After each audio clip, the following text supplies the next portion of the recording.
Joe Schoen has been kind of a punching bag over the last couple of years, especially for Giants fans, where a couple of years ago it was the Saquon Barkley debacle where they let him walk. He won a Super Bowl with the Giants, or with the Eagles, excuse me, and oh boy. So there was that. And then there was a Daniel Jones situation where they let him walk, they cut him, and they went to the Colts and actually played like an MVP candidate for the first half of the season, or first half of the season.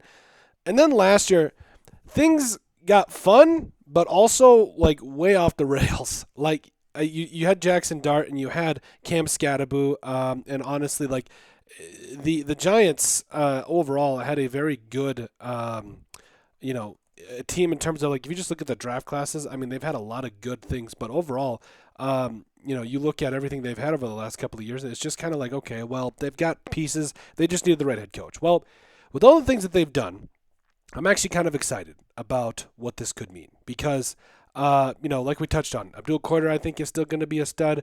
Jaxson Dart last year, Darius Alexander, who I think could be something special in this league, Cam Scatterboo. There was quite a bit of pieces last year where you're kind of excited.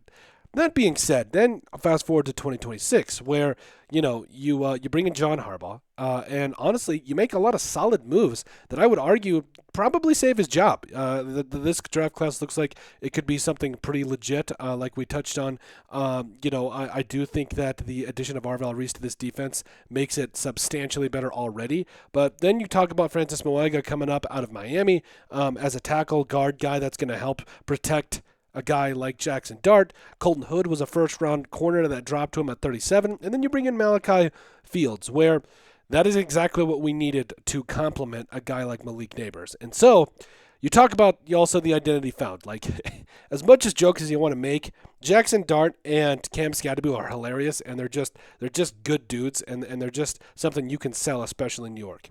You have weapons on both sides, where your depth chart, especially when you talk about the offensive and defensive side of the football, like, there is pieces on every level of this thing. We talked about Jaxson Dart, who I think could be something in this league. Scatterboo in the backfield, as well as Malik Neighbors, Darius Slayton, Darnell Mooney, Malachi Fields. Like, you got 4 or 5 deep at wide receiver, where Fields is going to win those contested battles. Neighbors can do it all. Slayton and Mooney are going to be your deep threats. Awesome. Isaiah Likely now at the tight end position. I thought he was one of the more underrated targets that the Ravens have had over the last couple of years. Much improved offensive line. That's right, I said it. And yes, they did trade, and this one, you did trade Dexter Lawrence, which does suck. But at the same time, you've got guys on the inside that can make some plays. I like DJ Reader. I like Roy Robertson Harris. He's been a stud for a while now. You also have Shelby Harris. Zach Pickens coming up out of South Carolina back in the day. Like, you have weapons in these trenches that you can get it done. Also, you talk about Arvar Reese and what he brings immediately to this defense. Thibodeau.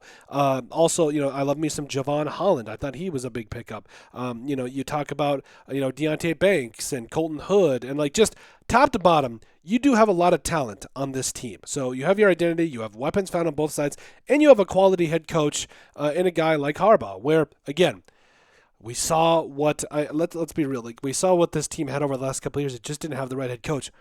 You have the right head coach. You have pieces. You have a franchise quarterback. You have a running back. You have all the pieces to make a run here. And I think this could be enough to save Joe Schoen's job, despite all of the stuff he's had to deal with over the last couple of years, where everybody says what they want to, but at the end of the day, it's not easy to make these decisions. It's what they get paid to do. So overall, I think it might be enough, but let us know what you guys think. Is this enough to save his job? Make sure you guys like, comment, and subscribe down below, and we'll see you on the next video.